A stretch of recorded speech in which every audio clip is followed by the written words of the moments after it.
It's the live phone-in show, and on this week's edition, we're going to be discussing whether or not we're starting to see Mikel Arteta's Arsenal take shape.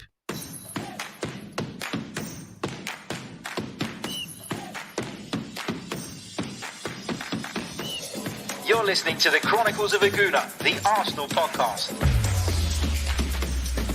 I'm Martin Tyler, and you're listening to Harry Symeou.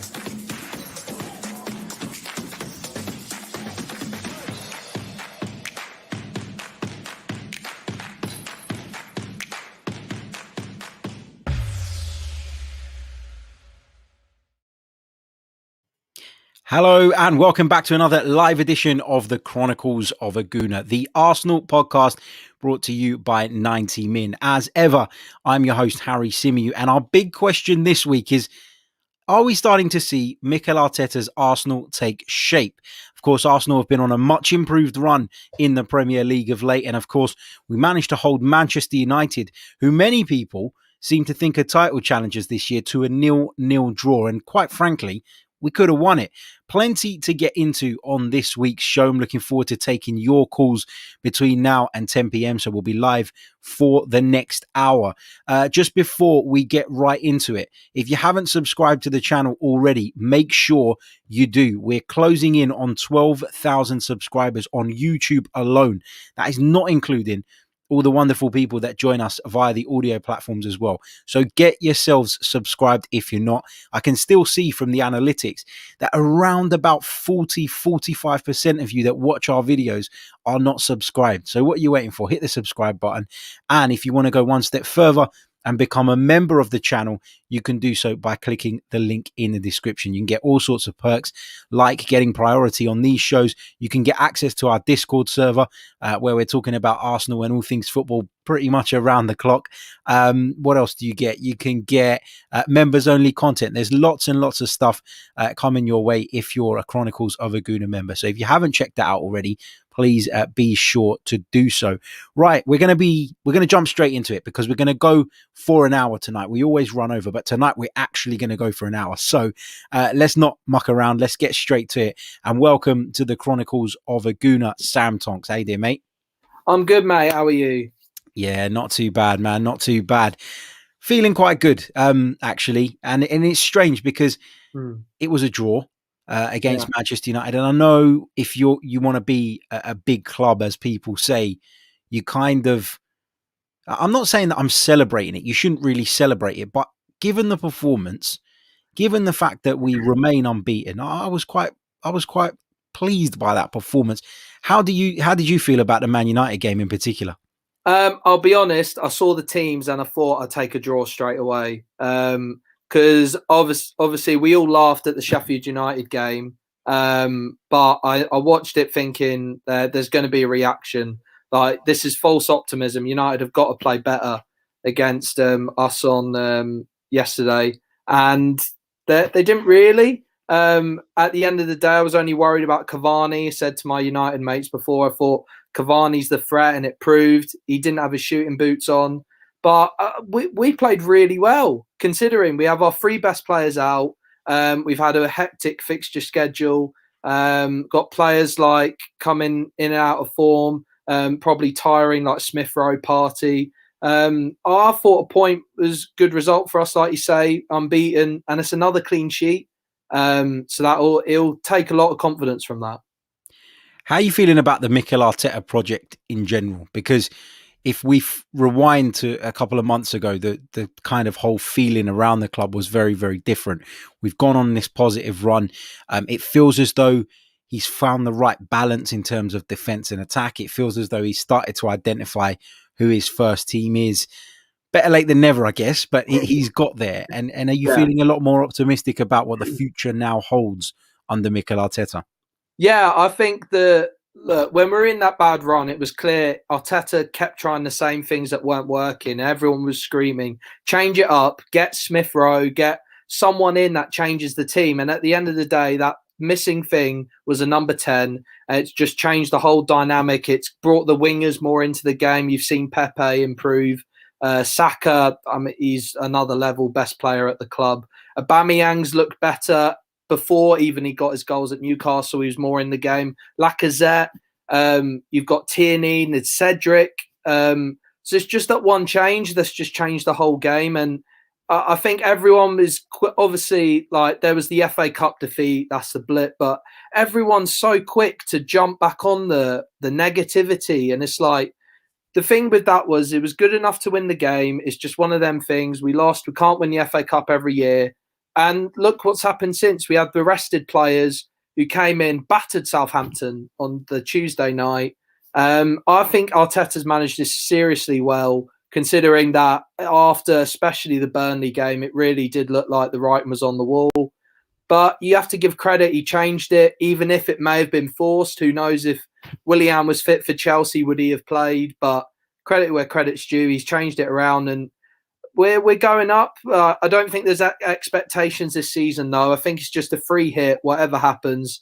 And the main thing is the summer where Arteta should get his resources now and finally get the squad he's happy with. News is filtering through to me that Spurs have lost at Brighton. Brighton, the only team, I think, across the top four, the top flight divisions in Europe, actually, not to have won a home game. Weren't we the ones who are meant to be worrying about Brighton, though? And we beat them. Yeah, apparently, yeah, of course. apparently, exactly. That's the thing as well. Like, you know, Tottenham, the ravings about them earlier in the season, they deserved it. Like, they were really good. They battered us, but again, we played into their hands as well. But look how they fall apart when one player's injured, and it's the typical Mourinho thing. And he's under pressure. How will he react? We saw how Arteta's reacted under pressure. So let's see how our noisy neighbours do now. Yeah, for sure. I'm going to bring in our next caller, and I'll keep you on there as well, Sam, for a few more minutes. Welcome to the show, Harry. How you doing, mate? Hey, man, I'm good, thank you. How you doing? Yeah, all good, man. All good. Agree with pretty much everything Sam was saying. You know, it feels like Arsenal are on the up. It feels as though Mikel Arteta is starting to find the right formula. My only concern right now, it's not necessarily about the management, because I actually think we are on the right track. I think that, you know, he's picking the right team. I think he's found the right balance. I'm quite pleased with the overall picture right now. But what I will say is, in terms of our ambitions of getting into a European place, I am worried about this having to play, you know, sometimes 2 games in 4 days, because we're seeing the likes of Kieran Tierney, Thomas Partey, Emile Smith-Rowe kind of being touch and go as to whether they're fit or not. And it's obvious, isn't it, that they're some of our most important players. Is that a concern for you as well, mate? It is a concern, but I think Arteta is managing it well. And I know you just spoke about it, but I'm glad that you can put the FA Cup fiasco and that mini meltdown to bed, because if you look at I think in the top 6, no one started the same 11 in 2 fixtures back to back. I think only West Ham have. So everyone is chopping and changing, and you have to do it. It's slightly worrying that when those players are missing, we don't seem to function as well.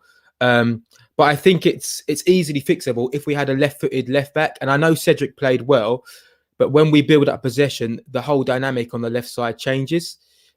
Cedric tends to stay further inside, closer to the centre-back. And when he gets the ball, he almost plays it first time around the corner. Whereas Tierney would, if a centre-back got the ball, Tierney would get gone down the left flank, and then we'll have a separate attack. So it worries me slightly about that, but we're coping well with it. And I think Arteta's rotated wonderfully well, and he sacrificed the FA Cup game because he felt like he had to. But it proved to be right, because Southampton looked fucked when we played in the next game, and we had loads of energy. So yeah, agreed. Like you say, we've got to be aware of it, but it is what it is.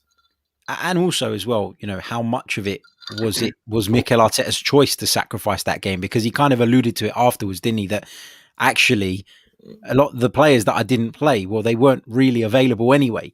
Yeah, exactly. And that's the thing though, right? When this happens, don't just be like, oh, what are we doing this for? Like, why isn't he playing? Where is he? Just like take a step back and think, wait a minute, like, are we aware of the player's fitness? Do we know if Emile Smith-Rowe's in the red zone? Do we know if Aubameyang's okay? If we rushed KT back against Southampton, he would have been out for weeks. Do you know what I mean? So we just got to think a little bit more rationally. Agreed. Just a quick one for those of you asking in the comment section how you can join this evening's phone-in show. I should have put it rolling across the bottom of the screen. I'll do that right now. If you want to have your say, you need to send us a DM on Twitter to @Chronicles_AFC, and at some point in the show, I'll ping you a link right back. So bear with me. I do send a few links out at a time, but not too many, because what I don't want is loads of people waiting and not getting actually on. So what I'm doing is I'm doing it bit by bit. We will get through as many as we possibly can between now and 10 o'clock. Sam, just before I let you go, mate, left back position.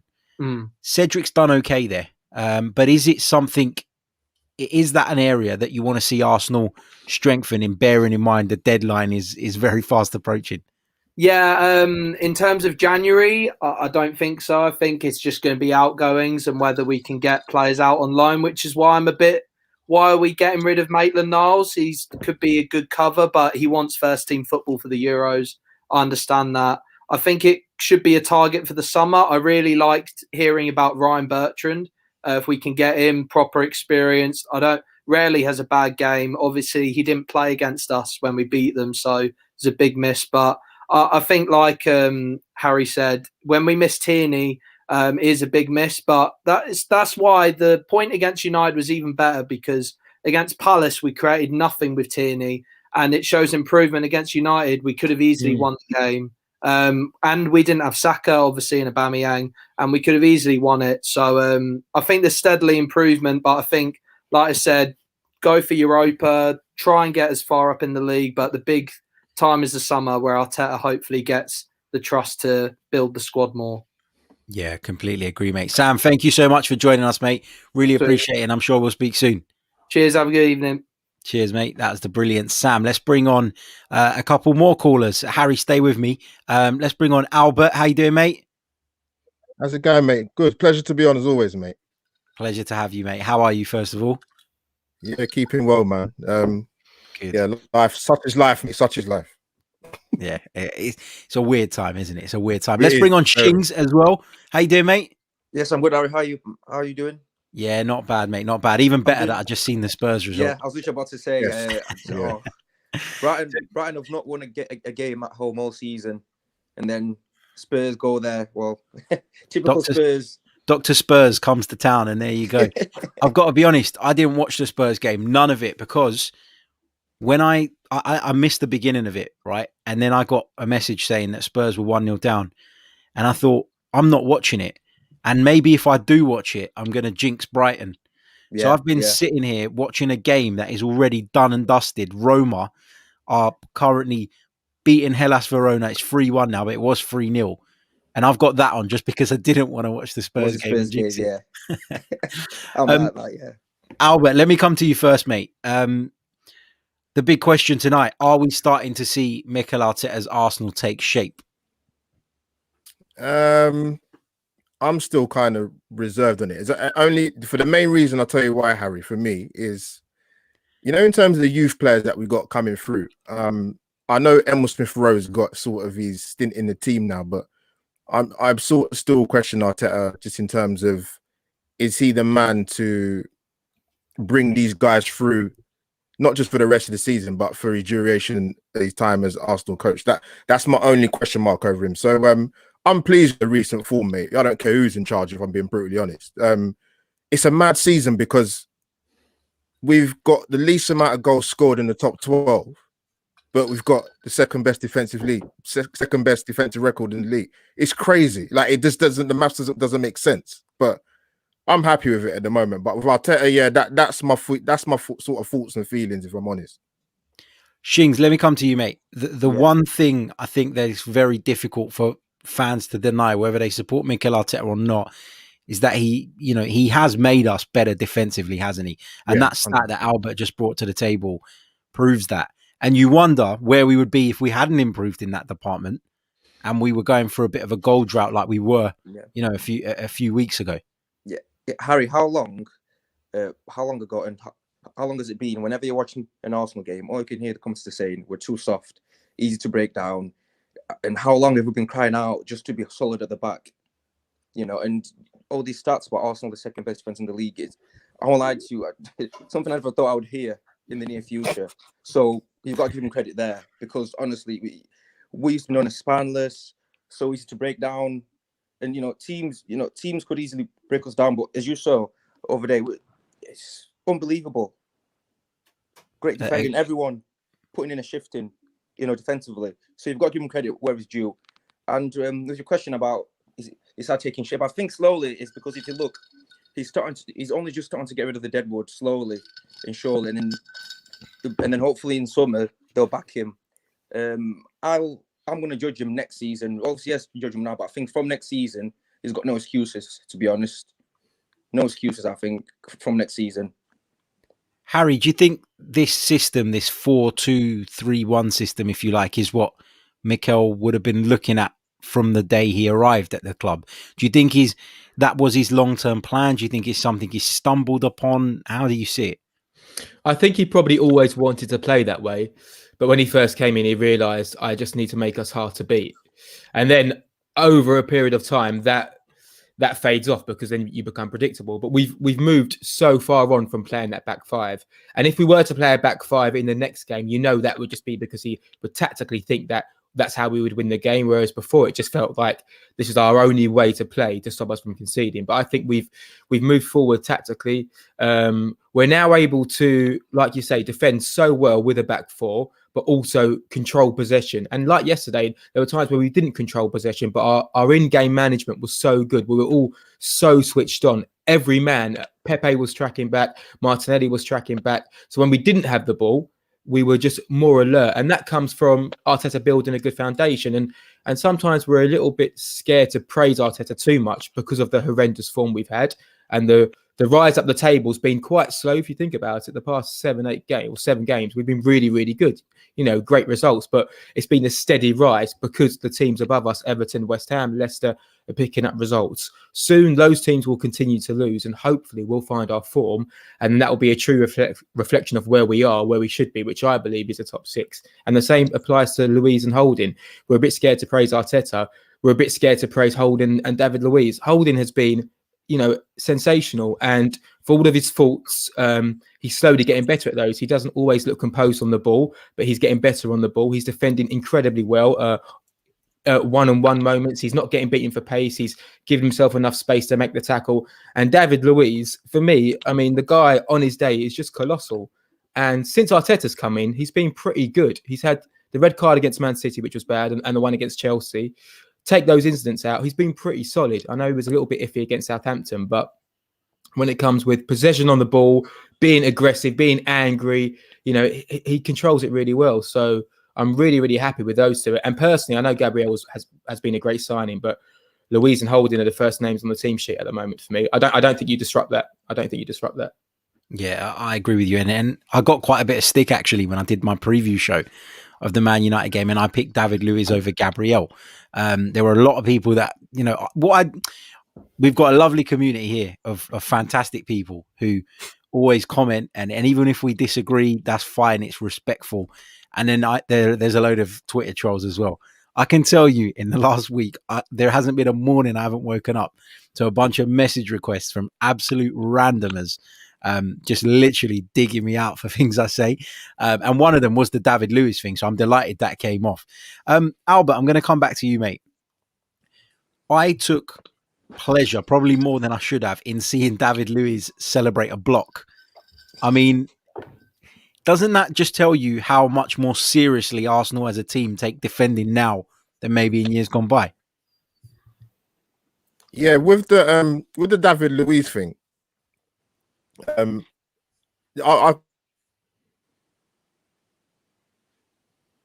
We've lost you there, Albert. Do you want to jump out of the stream and back in, mate? We've just lost Albert. Shings, I'll come to you, mate, and we'll get Albert back on here. What about you? Do you feel like Arsenal are more, I guess, do you think they see the value of defending a little bit more? They understand the importance of it a little bit better than maybe years gone by?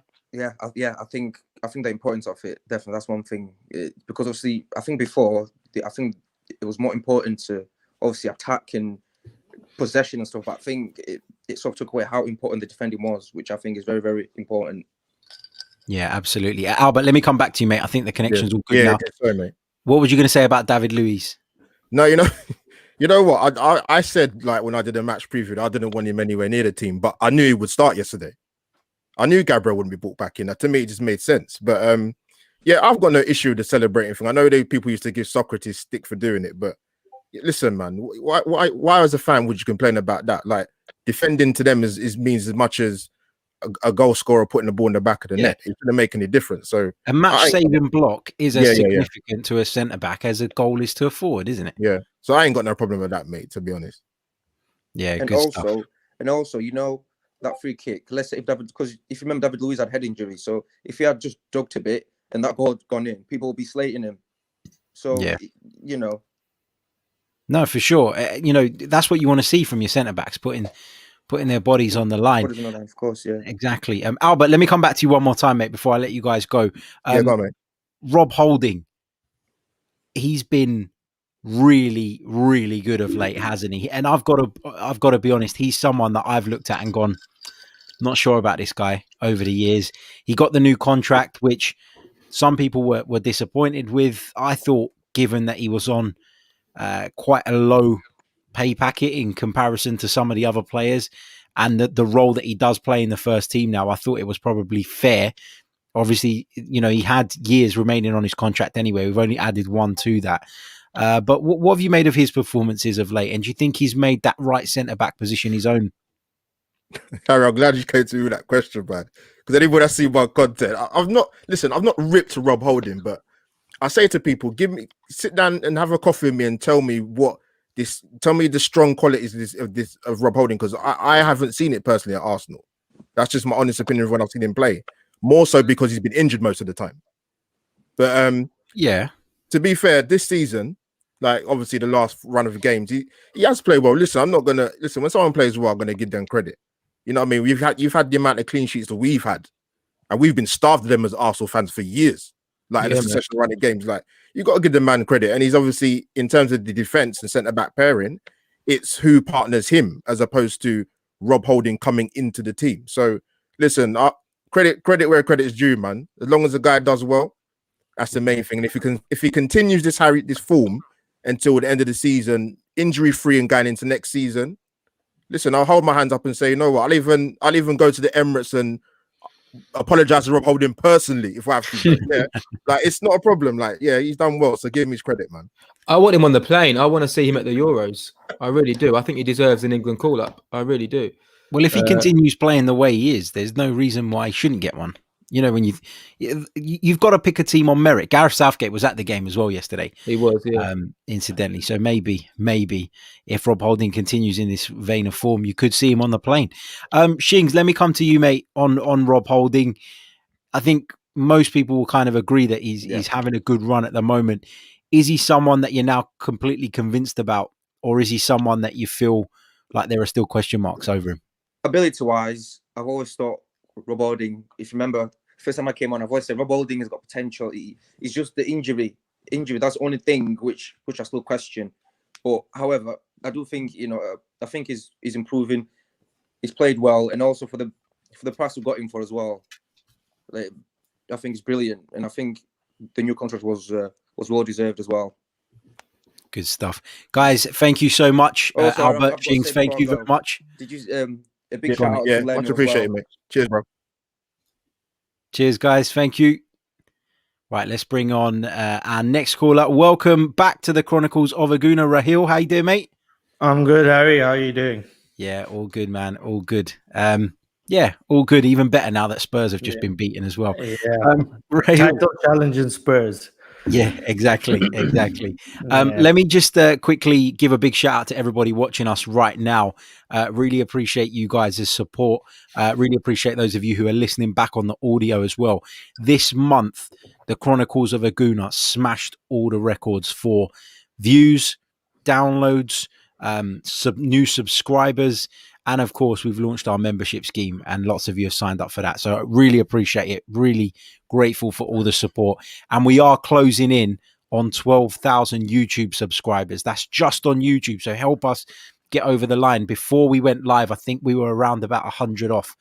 So let's try and get as close to that as we possibly can tonight, and then hopefully get over the line in the week. Rahil, we've been talking a lot about the positives of the defenders and finding the balance. A lot of Arsenal fans were a little bit underwhelmed by Thomas Partey's performance yesterday. What did you make of it? Yeah, that includes me. He had, I think, one of his worst games for Arsenal. Not that he's played many, but given that he's been out for so long due to injury, now he's coming back in slowly. He did 60 minutes against Southampton, and now he did 90 minutes. So that's something positive that at least now he can go through a whole game. I think even on social media he admitted that he didn't play well, and that's always good to see. When players know that they haven't played well, that means they know that they can improve on it. So it wasn't his best game, but in contradiction, his partner Granit Xhaka, I think, was really, really good. He absolutely gave no space to Pogba or Bruno. So yeah, and Xhaka has been brilliant since his red card incident. So I think that's another positive. And I think even when Partey doesn't play well, whoever's playing next to him seems like they raise their game a little bit. So that's also a good sign. But I'm not worried. I think Partey will come good. It's still early days. He's still coming back from the injury. So yeah, he's a top quality player, world class, and I think he'll definitely be at his best very soon. Yeah, I just want to make it clear that in talking about kind of Partey's performance, it's not a concern going forward. You know, we all know how good Thomas Partey is. We know what he brings to the table. We also know that he's been battling with fitness issues. And there's a good chance that he wasn't fully fit yesterday. It was the first 90 minutes he's completed since he returned. So we have to take that into consideration as well. Harry, Rahil mentioned that whoever plays next to Thomas Partey looks really good. And it's true, isn't it? Granit Xhaka, his game has just gone up another level, being alongside a player who can snuff out the right spaces, is physical, is athletic. I think the pair of them are a really strong midfield duo, and I think they give us a hell of a lot of balance. Yeah, totally. I totally agree. It's weird because sometimes you get a little bit carried away with some players' performances, but he has just been he's just been brilliant, hasn't he? He's been brilliant from the day he's come in. He glides with the ball. He's very reminiscent of Vieira. He's got this authority in the middle of the pitch. He dribbles really, really well. And I think he's just a perfect partner for Xhaka. And I'm really pleased that we've finally got this colossal midfielder that can take us to the next level. Yeah, completely agree. Just a quick reminder, guys, if you're interested in becoming a member of the Chronicles of a Gooner YouTube channel, click on the link in the description. It will take you to our membership page, and there are 3 tiers available. Check them out and decide which, if any, of those suit you. We'd love to have you as part of the membership family, and come and join our Discord server, of course, as well, where we're talking Arsenal and football around the clock. Let's see what you guys are saying in the comments about Thomas Partey. Sam says, love Partey and Xhaka in the middle. A big reason why we have such a good defensive record of late. Agree. Really, really agree with that. Alavi, one of our members on the social club, he says, is it really a coincidence that Arsenal have conceded 1 in 4 games with David Luiz at the back? He's a massive David Luiz fan. Even when David Luiz was not performing long before he came to Arsenal, he's been a big fan. Yet David Luiz has been really, really good. He was, mind you, he wasn't very good at Southampton. I think he got away with that performance a little bit, but he was certainly good in that game. Yesterday. Rahil, coming back to you, mate. Chasman Jeffers in the chat says top 4 in sight. In your opinion, is it in sight? I think the next 5 fixtures will give us a better, clearer indication of where we are, because we do have really tough games coming up. Wolves away, Aston Villa away, Leeds, Leicester, City. Those are really, really tough fixtures. So I think I'll judge after the 5 games. Right now, at this point in time, no, because we're still 9th or 10th. So we are, and there are a lot of good teams ahead of us. So it's going to be very, very challenging, but there are encouraging signs. We are playing much better now, attacking wise, and our defense has been solid all season. So those are some encouraging signs. And another main thing that we have to take into account is the injuries. Because it also depends on if we can keep our key players fit. Like yesterday, we didn't have Saka, Tierney, and Aubameyang, and I think if they were on the pitch, we could have won that game. I really do think we would have won that game. So if we can keep our key players injured and then manage the rotation like the way Arteta, I think, did reasonably well, even though I know a lot of people thought that he rotated a bit too much, but I think he was forced due to injuries. So that's going to be another key. So if we can keep Saka, Aubameyang, Lacazette, Emil Smith-Rowe, and our defenders fit, then I think we do have a chance. But yeah, the next 5 games are going to be very, very crucial. Yeah, completely agree. Harry, what are your thoughts on the potential of Arsenal finishing in the top 4? It does feel like it's going to be a massive ask, but surely whilst it's there, whilst it's achievable, whilst it's mathematically possible, that has to be Arsenal's aim. Yeah, totally. I mean, listen, when people were trying to say Arteta should leave, they were convincing us that we were in a relegation battle. So we can convince ourselves that we're in the hunt for top 4. I mean, the point difference is the same. So we can definitely do it. I'm just looking at the fixtures now. Next game round, obviously, we play Wolves, Man United, Southampton, Leeds play Everton, Spurs play Chelsea, and then the weekend after that, we play Villa, Man United, Everton, Wolves, Leicester. So all the teams around us are kind of playing those teams in that top 8. So if we can somehow pick up 4 points off the next 2 games, and those other teams take points of each other, we could rise up, and hopefully come the end of Feb, we can really, really, really be pushing that top 4. I really think we can do it, but obviously we need an almost faultless run. And whilst we've been winning games recently, the fixtures have been pretty kind to us, apart from Chelsea, Man United. So, it's a big week ahead of us, and hopefully Wolves away, Villa away, we can do it. Yeah, completely agree. Guys, if you want to join us tonight, if you want to come on and have your say on anything Arsenal, even football related, whatever it is that you want, as long as it ain't politics, come and send us a DM on Twitter to @Chronicles_AFC, and we'll ping you a link right back. Let's quickly have a glance at the next 3 fixtures coming up for Arsenal in the Premier League. And the reason I want to do this, guys, is because what I like to do is I like to look at a group of games and say, I want X amount of points from these games. I don't care which way round they come. I don't care, how it works out. But I look at that. I look at Wolves away. I look at Villa away, and I look at Leeds at home. And I feel like I want 7 points from that at minimum. How are you guys feeling, Rahil? As soon as you showed me the 3 fixtures, I think, I was thinking 7 points minimum if we were to consider ourselves being in that top 4 race. I think Wolves are not in the greatest of forms. They are dipping quite badly at the moment. So we could take advantage of their bad run and get 3 points there. We did that last season. And so I think this season we have a chance. I think Villa away is going to be a really, really tough game. So that's the game I would be happy or okay with a draw. And Leeds at home, these are very unpredictable, up and down. You never know what to expect. Well, you do know what to expect of them. They'll go all-out attack. It's how well we can cope with that and then counter and get goals at the other end. So from those 3 games, 7 points should be a minimum to continue this run and try get into that top 4 race. Get involved in the live chat, guys. Let us know how many points you want to see Arsenal take from the upcoming fixtures against Wolves at Molineux, against Aston Villa at Villa Park, and against Leeds United at the Emirates Stadium. Now, remember, for those of you with partners, Arsenal Leeds is smack bang in the middle of the afternoon on Valentine's Day. Right, so make sure you give your other halves plenty of advance warning, because you don't want to Saturday night you can celebrate it. Yeah, exactly, Rahil. That's what I'm talking about. Thinking outside the box. I need to break the news as well. Not that we can go anywhere at the moment, but yeah, still.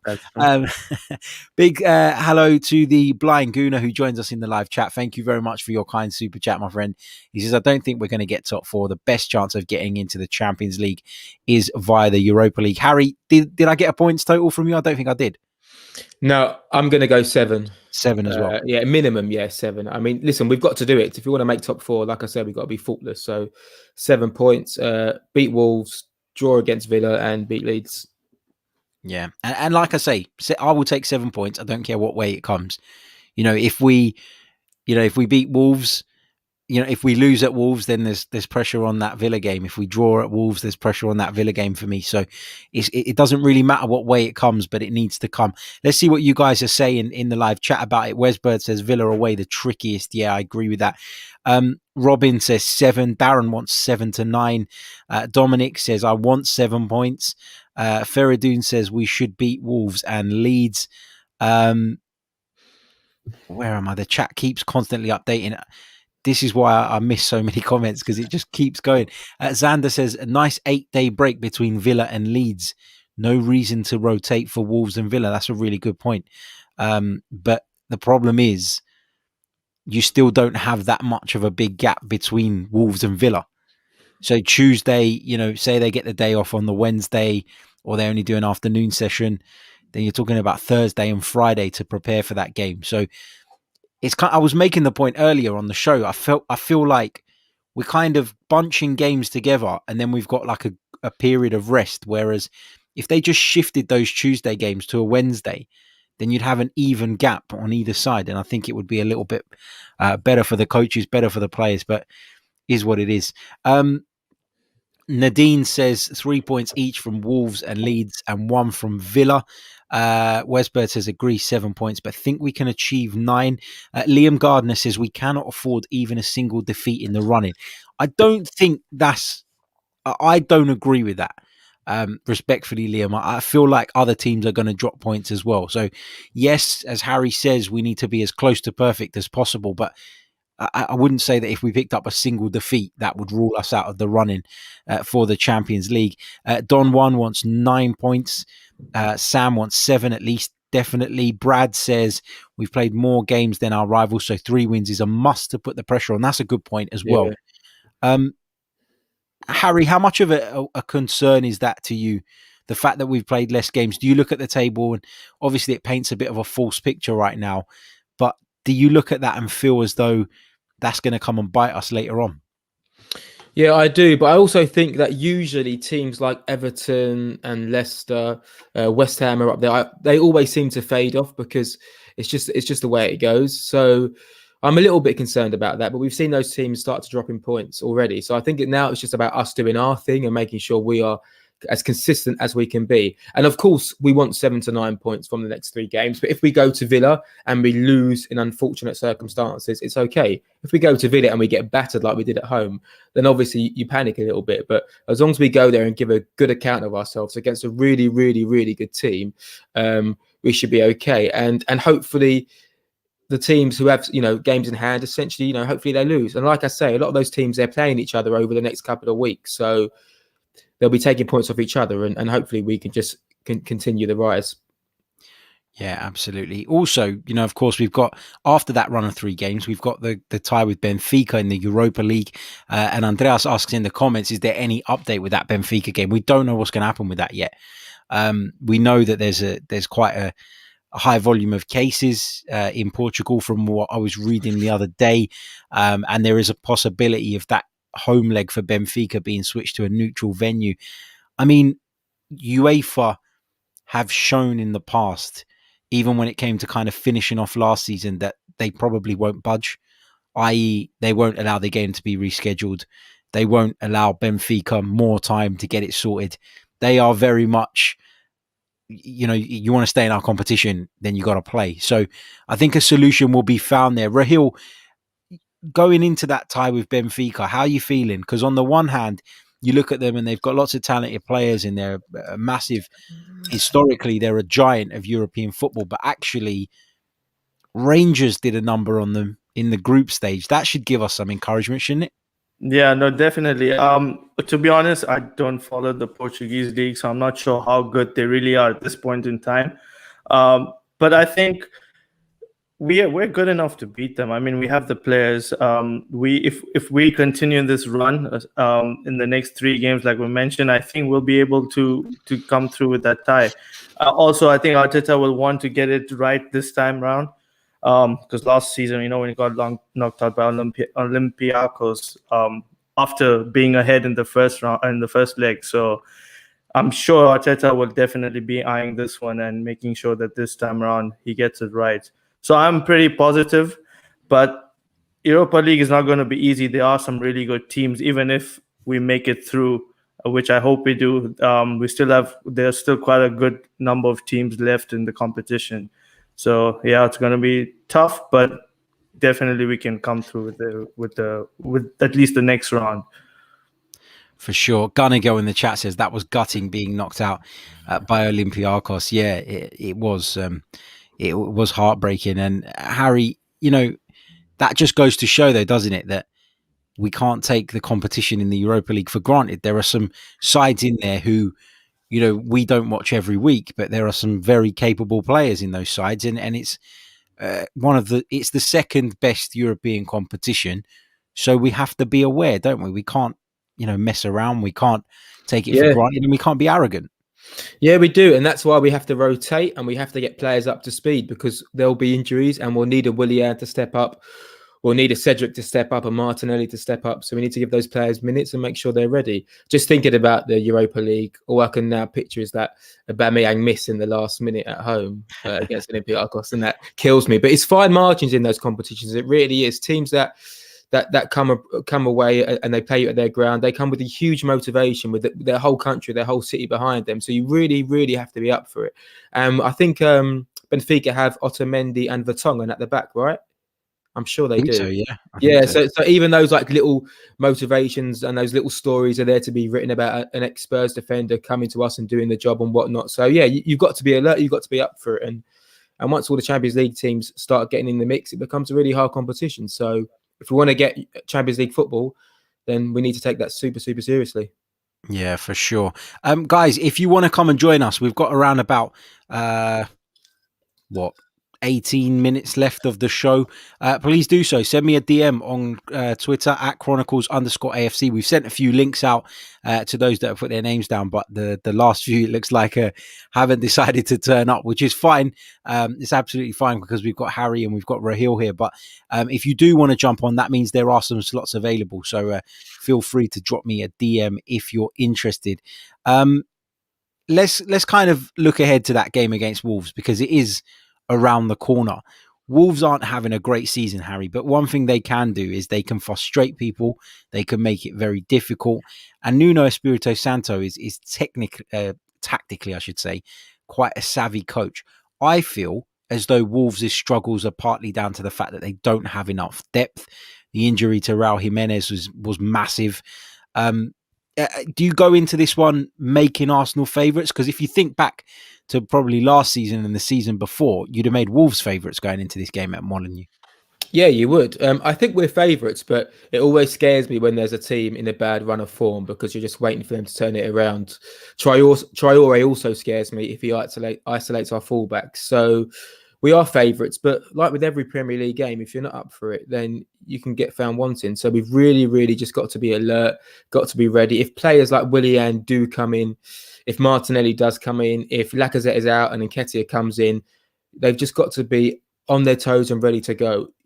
Dominate the game, dominate possession, try to get an early goal, make it hard for them. If you give those teams the ascendancy and they get the first goal and they're desperate for a win, it's going to be really hard to break them down. So we've got to be bang on the money against Wolves. I think it's going to be a lot tougher than people think. I really do. How are you feeling about it, Rahil? I'm confident compared to like the previous years we've been to Wolves. Also, they don't have fans in the stadium. That always helps, because they do create a really great atmosphere. So I'm confident, but like Harry mentioned, there's no easy game in the Premier League. And Wolves have been in the Premier League for a number of years, so they are a well-established side. So it will be a really tough game. A little bit on Wolves, I think they're also struggling playing in a back four. They changed from a back five to a back four, and I don't think they've got it right yet. And like you mentioned, Jimenez is not there, which is also good for us. So I think we can definitely get a result, but we have to be on top of our game. And I'm praying that Saka and Tierney are back. I think that'll be quite crucial, because I don't know because Martinelli in the first half didn't seem up to speed. Also, he's coming back from injury, and Willian came on. He was better than he has been, but his standards have fallen so far down. That's not saying much. So so I'm really, really hoping that Saka and Tierney are back, and if they are, then I think we have a good chance. And otherwise, it's going to be a tough game. Yeah. The thing is, if they are back, are they going to play both games? So if we bring KT and Saka back, do we play them for Wolves and then Villa? Because surely that's too much. I wonder if he'll alternate. I wonder if Cedric has played now how many games in a row though? Like 3 or 4. So that's also he's played. He did going into this game. I think it was the 2 games against Southampton and the Newcastle one before that. I think he played 90 minutes 3 times in 8 days. Yeah, so that's also a bit of... Yeah, it sounds silly, but if KT is 90% fit, I would save him for the Villa game, only because whoever starts left back, Traore is always going to win that race. Yeah. Like, you can't stop him. So to put KT through that, or trying to keep up with Traore all night is going to be really, really hard. So I would rest KT and try and get him in for the Villa game. But listen, if he's fit to play both, happy days. But big games coming up, we just got to be careful. Yeah, no, I completely agree. And you guys in the chat, Don1 says 1-0 to the Arsenal. Ella says 2-0 to the Arsenal. So there's quite a bit of confidence in the chat going into this one. Liam Gardner says Wolves are built to play us. They will sit and pounce. We will need to perform. A couple of players that you guys just mentioned there that we should probably just touch on. Nicolas Pepe. Harry, he's been much improved in the last couple of games. I really enjoyed his performance at Southampton, and I really enjoyed his display yesterday. I know you can make the point that he probably should have scored a goal, but I just like the kind of confidence with which he's playing, the swagger. I felt that him playing on the left the other day was actually, better. And I was surprised that actually we didn't move him to the left when Willian came on, just even for a short period of time, to really give Wan-Bissaka a bit of a hard time. What's your take on Pepe's recent performances, and do you think we're finally starting to see the player that we signed? Yeah, I think we finally are seeing it. We're seeing, most importantly, a greater work ethic. In the 80th minute or 90th minute, late in the game yesterday, he tracked a runner for about 20-30 yards, which he wasn't usually doing. So we're seeing that to his game. Saka set the benchmark in terms of being clinical when it matters. He really has. So it's quite hard for Pepe, because when he gets into those areas, we expect him to score. We expect him to assist. I think there's a few things with his decision making where he could maybe perhaps pass instead of shoot, but it's a great improvement. And hopefully that rises. In terms of position, I think you're right. I think left wing is going to be better for him because it's less predictable. When he plays on the right, obviously it's all about cutting inside. When it's on his left foot, it simplifies everything for him because it's take a touch and shoot or take a touch and cross. Similar to Sane at Man City, I think personally left wing will breed him confidence quicker, and then perhaps later on put him back on the right. But it's a good position to be in that we have a player like that slowly finding his confidence and hopefully justifying that huge transfer fee. I'm still not fully convinced, I have to be honest, but for me the first thing is looking like you want it, looking like you have an appetite for the game, and he seems to have that back. Yeah, and I think, Rahil, would you say I'm right in saying that we kind of have to adjust our expectations of Nicolas Pepe? Yeah, I was actually thinking the same thing. Like that transfer fee is always going to linger over his head, and it's never going to be justified, is it? No, never. I don't think it will. So we need to kind of keep that aside and just look at the player for who he is. And like Harry said, there was a lot of encouraging signs in the last few games. And I still think there's a really good player. And then I think if he can keep it going consistently, and the thing is now he's getting consistent game time to prove himself. Like I remember at the end of last season, he did really well in the FA Cup final. We got in Willian and then he was benched. So his confidence must be shot, definitely. I mean, he does look like a player who needs confidence, who needs an arm around his shoulder. And I think Arteta probably has figured that out now and is giving him more game time. And he is doing his defensive duties now. Surprisingly, he's quite good in the air. I saw him win a couple of good headers. Like, it doesn't seem like it, but he's actually pretty good in the air. So that's quite encouraging. So he has a little bit more to his game. But yeah, definitely encouraging signs, and I hope he can continue this form because if he can get that left foot going, it's brilliant to have a weapon like that in the armory, because his left foot is brilliant. He can score, he can assist. So he's a great talent, and we just need to make sure get the best out of him, and hopefully in the next run in he can continue this form. Yeah, for sure. Another player I just want to touch on, Harry, Willian, came on yesterday at halftime. We all assumed at the time that something was wrong with Gabriel Martinelli. To see him hooked off at halftime for a player that, let's be quite honest, not a single Arsenal fan out there would have wanted to see come on the pitch. I don't know about you guys, but I kind of talked myself into, there must be something wrong with Martinelli, only to then see him sitting with the substitutes and looking absolutely fine. Mikel Arteta spoke about it after the game. He revealed that it was a tactical thing. I think a lot of people are struggling to put Willian's previous performances to the side when judging what impact he had yesterday. And I thought he was very good when he came on. I've seen him get a lot of stick about the chance he missed. He's not the only one that missed the chance yesterday. And I think a confident Willian maybe takes that first time and doesn't allow the defender to get back there and defend. But what did you make of his display? And it's great that Nicolas Pepe is starting to find a bit of form. If Willian can as well, we'll be blessed with so many options. I think he was actually okay when he came on in the FA Cup. There was a clip on Twitter where Pepe nutmegs a couple of players and Willian isn't busting a gut to make the run. But I think that was more of an instruction of just to say, look, it's 3-1 in the FA Cup. Sorry, 3-1 in the league. Come on against Southampton, just keep it tight. So I think that's people are tarnishing him with that straight away. So they're not able to review his performance fairly against Manchester United. I think he played well. I think he looks better. He gave us better position higher up the pitch, which is really important. Martinelli is a wonderful talent. Sometimes things with him are a little bit hectic. The ball doesn't always stick, or when he does get it, he instantly just wants to play it off to someone and make a forward run and almost try and score, which is great. But sometimes it's just about trying to build possession and get you higher up the pitch. And there was a few times when Cedric and Willian linked quite well on the left-hand side. He should have scored his chance. He could have hit it first time. He could have taken a much better first touch. But he's improving. And like I say, we need him. For me, it's just about finding the right position.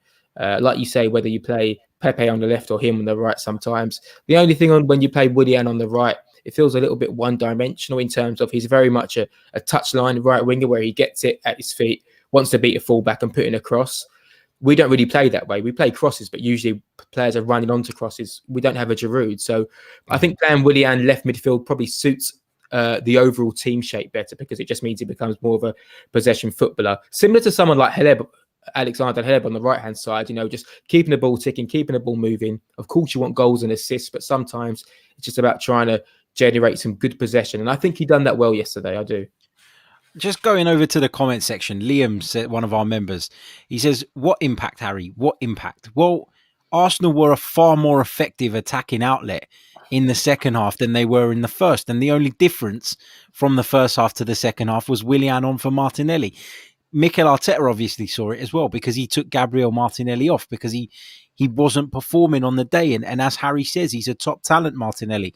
And that's not to criticize him or suggest that he won't come good again or anything like that. But you can't spend every single weekend as Arsenal fans, and this is not aimed at you directly, Liam, this is a general comment to everybody.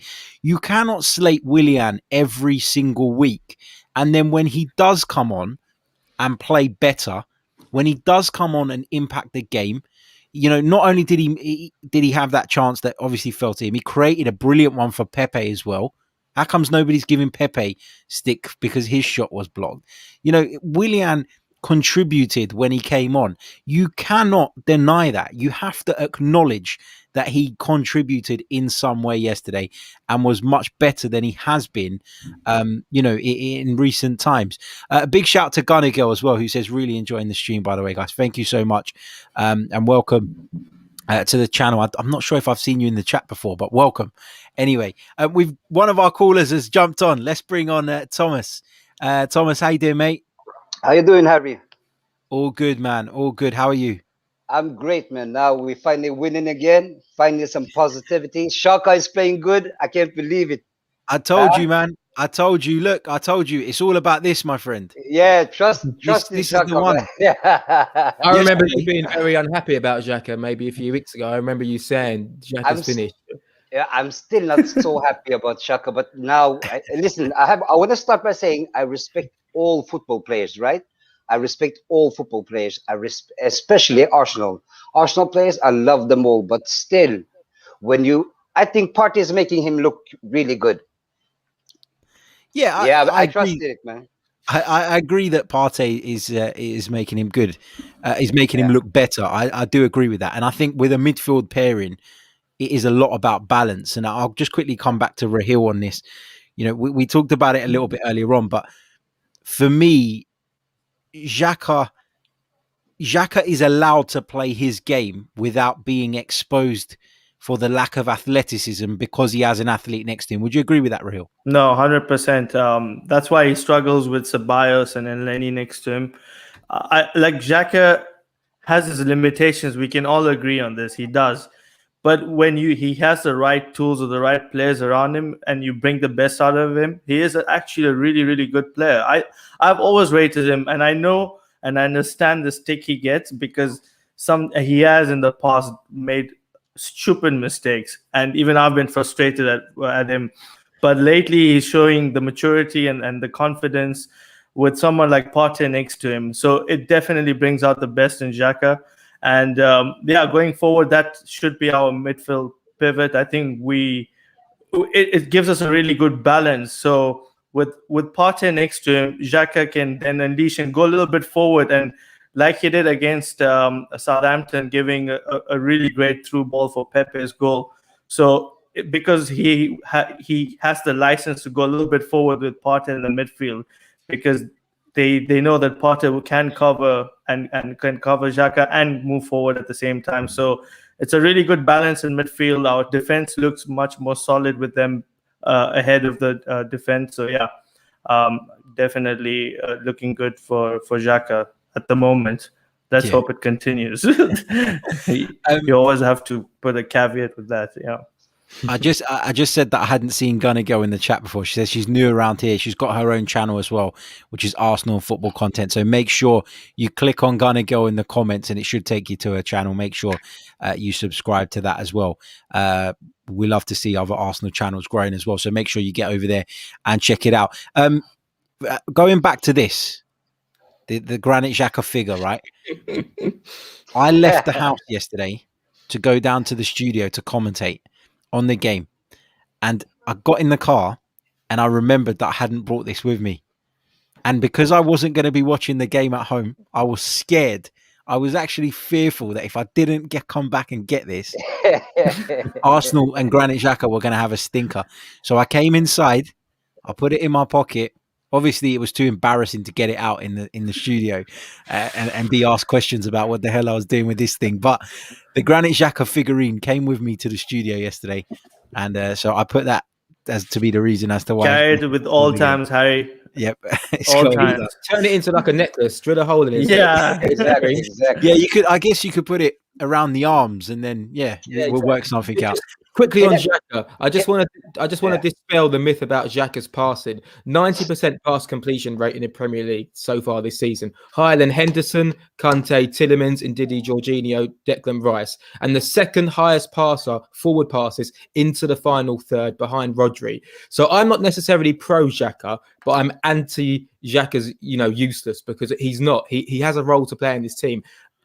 Taking the ball off a back four with your back to play, turning, playing a pass is one of the hardest things to do in football. Central midfield is the hardest position to play in football, in my eyes. We've seen many centre mids come here and not cut the mustard. He's a good player. He's not amazing. He's a good player. He has his faults. But right now we're seeing a really good Xhaka because the team as a whole is functioning well next to Partey and with a number 10 to play. That's what I've got to say about Xhaka. Thomas, let me come back to you, Thomas. Let me ask you the main question of tonight's show. Are we starting to see Mikel Arteta's Arsenal take shape? Yeah, I think so. I think a lot of the noise that he had to endure as a coach, like I think with Mustafi and Özil and all these players, right? I think they were really unhappy, and they're strong characters. You can see it even in the Arsenal YouTube videos. You see they are strong characters, right? So when in a kind of way, I think when he managed to tear them apart in a way, can I say that? Something else started to boil in Arsenal. A belief started to grow in Arsenal, I think. Yeah, I think the players that are with Arteta right now, they're really with Arteta. They will bleed for Arteta. So I think something is starting to grow and I think as well. I think Pepe is playing better because I think he's a confidence player. I think Arteta needs to take his arm around him, and tell him that, yeah, you did a good job. And the last 2 games, he's been saying stuff about Pepe, like, yeah, he played a good game, or yeah, we need him, or when he gets that type of confidence, I think it's going to be a world beater for Arsenal. I think it's going to be fantastic. Yeah, I don't disagree with that, mate. I think you're absolutely right. Confidence is certainly key when it comes to Nicolas Pepe and so many others as well in this Arsenal squad. Guys, we're going to have to leave it there because it is 10 p.m. on the dot. Unfortunately, I've got work to do, so it's not going to be a chill out Sunday evening for me, but it's the nature of the job. Sometimes we're going to support you, my friend. We're going to support you, Harry. We're going to support you, man. Smash that like button, people. Smash it. Thank you very much, mate. And I do really appreciate it. A couple of quick things to go through before we round off the show.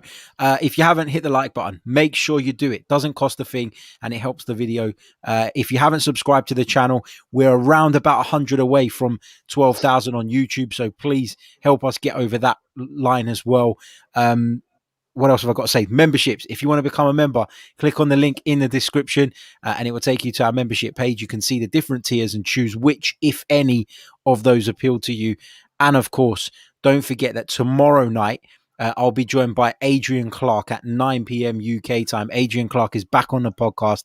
So very much looking forward to talking to Adrian about the kind of the rise of Arsenal again, because the last time Adrian was on, I think we were going through a bit of a difficult patch. So it'll be nice to see what Adrian thinks about how we've kind of turned things around. And of course, the transfer window as well, which is due to shut.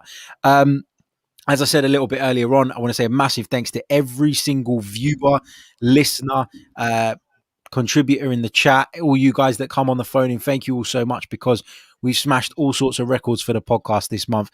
The most downloads ever on the audio podcast, which is incredible.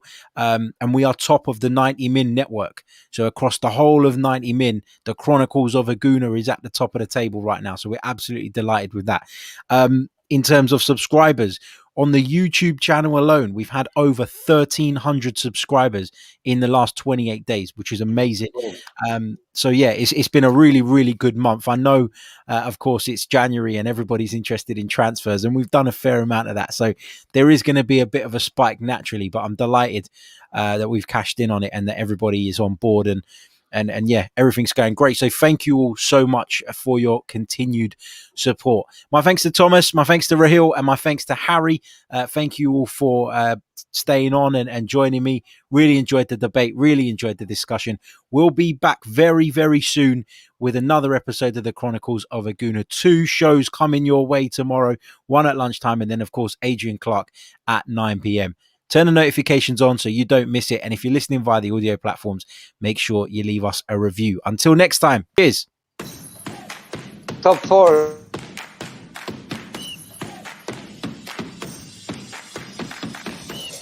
You're listening to the Chronicles of a Gooner, the Arsenal podcast. I'm Martin Tyler, and you're listening to Harry Symeou.